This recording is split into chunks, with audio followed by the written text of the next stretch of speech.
क्या आपने कभी देखा है कि पंजाब लाहौर से एक आदमी उठ करके मुजफ्फराबाद आज़ाद कश्मीर जाकर के इलेक्शन में खड़ा हो जाए और लोग कश्मीरी उसे वोट डालें? इसी तरह कभी आपने आज़ाद कश्मीर मुजफ्फराबाद के किसी आदमी को देखा है कि वो लाहौर आकर के पंजाब में इलेक्शन में खड़ा हो जाए और पंजाबी उसे वोट डालें?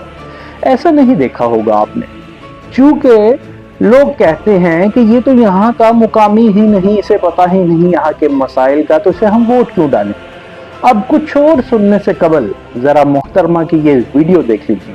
मैं एक ब्लू ब्लडेड पंजाबी हूँ और मुझे बहुत अपने मुल्क से प्यार है, मुझे पंजाब से प्यार है, मुझे पंजाब की मिट्टी से प्यार है, मुझे पंजाब के लोगों से प्यार है, मुझे पंजाब की धरती से प्यार है, मुझे पंजाब के म्यूजिक से प्यार है, पंजाब के कल्चर के से प्यार है।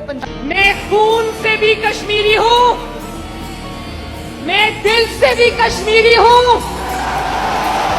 मैं दिमाग से भी कश्मीरी हूँ। ये वीडियो आपने देखी और सुनी। एक जगह मोहतरमा मरियम नवाज साहबा ये कह रही हैं कि वो ब्लू ब्लडेड पंजाबी हैं, यानी आम लफ्जों में, आम फहम में वो आला नस्ल हसबी नस्बी पंजाबी हैं। दूसरी जगह वो कह रही हैं कि मैं तो बाय ब्लड कश्मीरी हूँ, दिमाग से कश्मीरी हूँ। अब दिमाग आप लोगों ने लड़ाना है, पंजाबियों ने लड़ाना है और कश्मीरियों ने लड़ाना है कि वोट देते वक्त ये जरूर पूछ लीजिए कि मोहतरमा कश्मीरी हैं या ब्लू ब्लड पंजाबी।